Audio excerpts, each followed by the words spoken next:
punya ibu, yatim. Tak punya ayah, yatim. Yang nggak punya ibu, ya yatim. Tak punya ayah, tak punya ibu, yatim. Al-Quran itu untuk siapa itu Al-Quran? Untuk kita manusia. Syahrul Ramadan alladzi unzila fihil Quran hudal linnas. Al-Quran diturunkan pada bulan Ramadan untuk menjadi petunjuk buat manusia. Nah, kita ini manusia. Yang manusia ini ada jasmani, ada kalau jasmani, namanya saja jasmani. Apa itu jasmani? Jas itu baju, mani ya mani. Jasmani, baju dari mani ya ini. Baju dari mani. Kalau jasmani ini, Bapak Ibu, kausalitas. Dia tidak bakal lahir ke dunia kalau nggak punya bapak dan ibu. Jadi hubungan ayah dan ibu kita, lahirlah kita. Maka si jasmani ini punya mak, punya bapak. Bukan yatim si jasmani ini. Tapi kalau ruh kita, dia tidak melalui proses ayah ibu. Belum lahir bapak ibu kita, ruh kita sudah ada. Cuman belum bisa turun ke bumi, rumah belum jadi. Baju belum dijahit. Nah, setelah artinya kita ada dalam kandungan ibu, sempurna penciptaannya, fanafaktu fihi min ruhi. Aku tiupkan ruhku, kata Allah. Jadi langsung Allah tiupkan ruh setelah jasad sempurna dalam kandungan ibu. Nah, kalau begitu, ruh kita itu tidak melalui proses ayah ibu, nggak punya mak bapak. Jadi ruh kita ini nggak punya mak bapak. Itulah sebenarnya yang yatim. Maksudnya apa? Tahukah kalian siapa pendusta agama? Mereka yang menelantarkan si yatim. Tak kasih makan si yatim itu. Makanan si yatim ruh kita itu ibadah, zikir.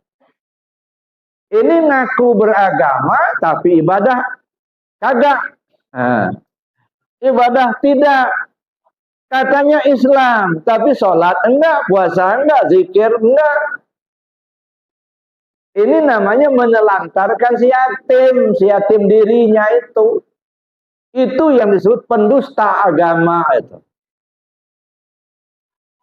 Kalau yatim tetangga sebelah, insya Allah enggak sampai kepada pendusta agama.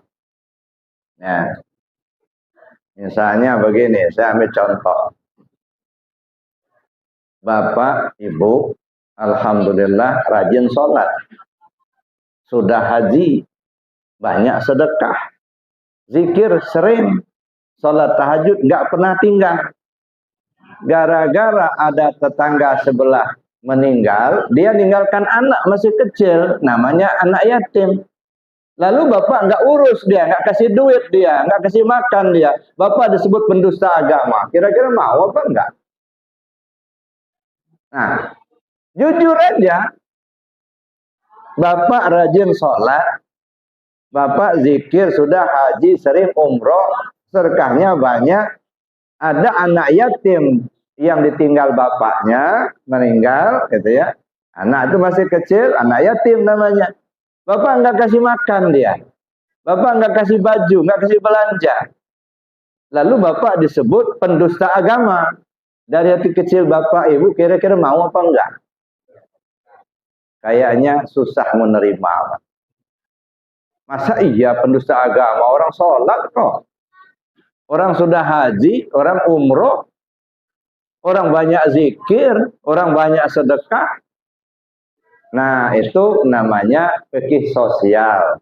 Saling tolong menolong. Jadi kita yang punya diperintahkan untuk membantu menolong tetangga sebelah itu. Insya Allah kalaupun tidak akan sampai pendusta agama. Tapi yang yatim diri kita sendiri itulah yang pendusta agama. Ngaku beragama tapi tidak sholat, tapi tidak berzikir, tidak ibadah. Ini namanya yatimnya nggak dikasih makan, Pak. Ya, jadilah karena itu Bapak Ibu yang saya hormati, itu yang pertama contoh ya. Rasulullah SAW itu sebagai contoh ya. Nabi ya disebutkan Allah dalam Al-Quran itu ya ayyuhan nabi inna arsalnaka syahidan, bukti. Nah sekarang kita bukti kita beragama Islam itu apa? Nah satu, kita sudah alhamdulillah syariat Muhammad kita jalani gitu. Walaupun tetangga sebelah meninggal bapak atau ibunya, ya mudah-mudahan kita tidak sampai kepada pendusta agama, tetapi kita juga santuni mereka, kita juga sayangi mereka, ya. Karena Rasul juga mencontohkan itu, beliau sayang kepada anak yatim, begitu. Nah itu kita contoh, itu satu. Ya. Syahidah, mubasyirah, memberikan kabar gembira. Nabi itu kehadirannya di dunia ini Bapak Ibu memberikan kabar gembira bagi semua makhluk. Bukan hanya manusia, bukan hanya orang Arab. Beliau adalah rahmatan lil alam. Jangankan kita manusia Pak, semut terbantu. Nggak boleh buang air kecil di lubang-lubang terbuka. Nah lubang semut kan terbuka ada. Nggak boleh kencing di situ. Kenapa? Jangan-jangan semutnya lagi seminar di dalam. Kita kencingin, banjir bandang katanya. Nah, nggak boleh. Kan tertolong kan semutnya. Ada. Begitu juga tumbuh-tumbuhan yang lain. Nah kita, gitu ya. Apakah kita menjadi rahmat bagi lingkungan di mana kita tinggal? Nah atau tidak? Nabi kedatangan Nabi rahmatan lil alamin. Menggembirakan, menyenangkan. Masya Allah Bapak Ibu yang saya hormati. Ya. Kita selalu berharap ya, mudah-mudahan nanti di akhirat kita mendapatkan syafaat dari junjungan kita Nabi Muhammad SAW. Itu nanti di akhirat. Di dunia ini sudah ada belum syafaat Nabi itu? Sudah. Ada syafaat kubro, ada syafaat sughro. Mana syafaat kubro? Dengan hadirnya Rasulullah SAW di dunia ini, tertolong semua anak manusia. Ini namanya syafaat kubro. Pertolongan secara menyeluruh. Bukan hanya orang Arab. Semua manusia. Coba dulu Pak, kalau Nabi nggak datang ke dunia ini, mungkin sampai sekarang kita nggak kenal Tuhan, enggak? Karena Tuhan yang disampaikan oleh Rasul-Rasul sebelumnya, itu sudah dirubah-rubah oleh tangan-tangan jahil manusia. Dan banyak yang sudah meninggalkan tidak nyembah Tuhan lagi. Mereka sudah beralih nyembah api, nyembah berhala, gitu. Yang disampaikan Nabi Isa alaihissalam dulu, ini Rasulullah ilaikum katanya, berubah jadi anak Tuhan. Datang Rasul menyampaikan qul huwallahu ahad. Katakan hai Muhammad, Allah itu esa. Allahus samad, Allah tempat bergantung. Lam yalid wa lam yulad. Nah, lurus lagi tanya. Masya Allah, ini pertolongan secara menyeluruh ini Pak. Ya. Coba kalau tadinya Nabi nggak datang ke dunia, mungkin kita sampai sekarang kenal Tuhan nggak? Nah, di antara umat ini yang betul-betul menekuni cinta kepada Rasul Sallallahu Alaihi Wasallam, lalu syariatnya beliau jalankan dengan benar, dia akan naik derajatnya. Tertolong secara individu. Ada yang jadi orang soleh, ada orang jadi waliullah, macam-macam. Derajatnya diangkat oleh Allah. Ini namanya syafaat sughro. Jadi sebenarnya syafaat Nabi itu sudah diberikan sekarang. Kalau saja apa yang beliau sampaikan waktu di dunia ini kita tekuni dengan benar, insya Allah tidak akan merepotkan beliau nanti di akhirat. Bahkan mungkin kalau Allah mengizinkan bisa membantu beliau untuk menyelamatkan manusia banyak ini. Saya ambil contoh, Pak. Ya. Umpama kita ini mau naik haji nih. Biasanya kalau kita akan menunaikan ibadah haji, itu ada manasik dulu, Pak. Yang disampaikan oleh Kementerian Agama. Ada manasik haji. Nah, setelah manasik haji kan kita paham. Ya, bagaimana cara pakai ihram, bagaimana cara kita tawaf, bagaimana cara kita sa'i, apa amalan di waktu wukuf, bagaimana cara melontar jamarat. Udah ngerti betul kita di sini. Sampai di Mekah tinggal melaksanakan, tidak merepotkan pembimbing lagi, Pak. Walaupun ada petugas pembimbing ibadah haji TPI, kan ada itu pembimbing ibadah. Karena kita sudah paham betul waktu di Lampung ini, kita udah ngerti betul waktu manasik itu, sampai di sana tinggal ngejalankan aja kita. Pakai ihram sudah ngerti, tawaf sudah paham, sa'i sudah ngerti, wukuf sudah tahu bacaan-bacaannya. Jamarat sudah paham, insya Allah tidak merepotkan pembimbing lagi, Pak. Cuman kalau nggak paham, nah disitulah kita minta tolong sama pembimbing. Ada dulu ceritanya, Pak. Orang pergi haji. Ya. Begitu sudah nyampai ke Mekah, ya. Mulailah tas-tas taruh di maktab. Berangkatlah ke haram untuk melaksanakan tawaf. Ini tawaf umroh. Tiba-tiba ada satu orang, ya, langsung pulang dia. Karena waktu akan berangkat dari maktab, itu sudah janji betul. Pokoknya kita satu rombongan ini jangan sampai kita berpisah. Kita harus satu rombongan bareng-bareng. Bareng kita berangkat, pulang kita bareng juga. Ya, iya, kata sepakat satu rombongan itu. Berangkatlah ke haram. Ya, sudah mutar sekali, ada satu orang, ya, nengok, enggak ada kawannya, mana kawannya ini? Karena begitu dia masuk, begitu udah terselip sama orang banyak, udah nggak kelihatan lagi.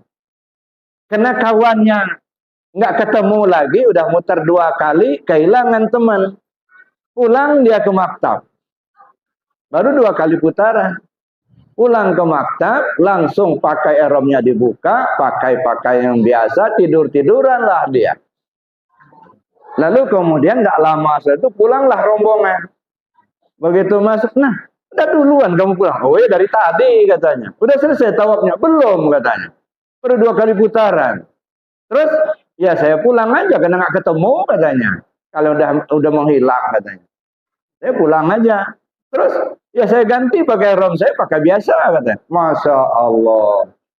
Nah ujung-ujungnya panggillah tim pembimbing ibadahnya. Ceritalah. Ujung-ujungnya besoknya dibawa ke Jeronah. Ya. Umroh ulang. Ini perlu ada pembimbing tadi. Minta tolong sama pembimbing. Nah begitu juga kita dalam beragama, Pak. Kalau banyak kesalahan kita, dosa kita banyak, syariat Muhammad jarang dan banyak tidak kita kerjakan, di sana kita sengsara. Kita sangat perlukan syafaat beliau. Nah, di situ maka perlu kita minta kepada Allah, mudah-mudahan kita mendapatkan syafaat dari junjungan kita Nabi besar Muhammad SAW. Sebab kita ini banyak dosa, Pak. Nggak tahu kalau di dalam masjid ini ada yang nggak punya dosa sama sekali. Ada nggak, Bu? Kalau saya kayaknya banyak benar dosa saya. Ada. Perlu kita minta pertolongan dari Rasulullah. Tapi gambaran seperti itu. Artinya ketika kita sudah jalankan syariat Muhammad dengan benar di dunia ini, syariat lahiriahnya, kemudian syariat batiniahnya. Jadi artinya hakikat dan syariat dijalankan. Bukan hanya syariat zahir. Tapi hakikat batinnya juga paham begitu.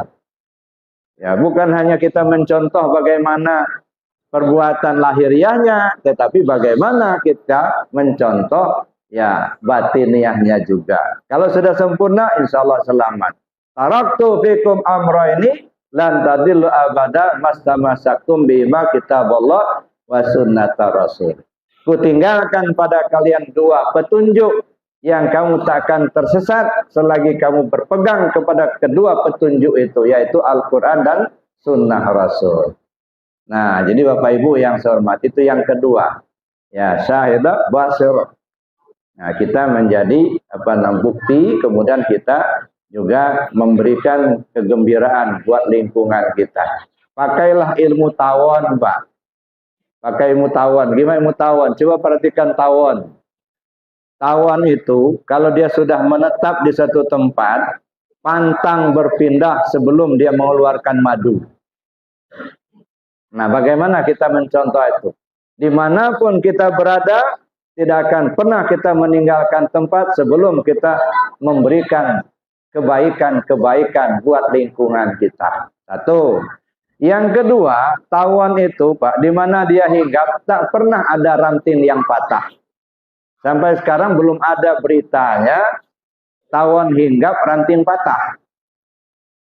Nah, bagaimana kita mencontoh itu ilmu tawon? Dimanapun kita tinggal, tak ada orang tersakiti, tak ada orang dirugikan dengan perbuatan kita, tak ada orang tersakiti dengan omongan kita. Nah, ini namanya rahmah, rahmat bagi lingkungan di mana tempat kita tinggal. Kalau Rasulullah menjadi rahmatan lil alamin, paling tidak kita menjadi rahmat bagi lingkungan di mana kita tinggal. Dua. Ya.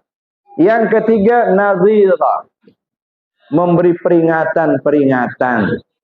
Ya. Rasulullah memberikan peringatan-peringatan kepada umat. Fama ya'mal misqala dzarratin khairan yara, wa ma ya'mal misqala dzarratin syarran yara. Berbuat baik ada balasan, tapi berbuat jahat ada balasan. Sampai beliau berkata, silahkan kalian berbuat baik serasa cukup jadi bekalmu di dalam surga. Silahkan kalian berbuat jahat serasa mampu menanggung derita dalam neraka. Masya Allah. Jadi beliau berikan peringatan-peringatan. Nah, di sini juga bagaimana kita mencontoh itu? Adakah kita memberikan peringatan kepada lingkungan kita, ini enggak baik, ini benar, ini salah.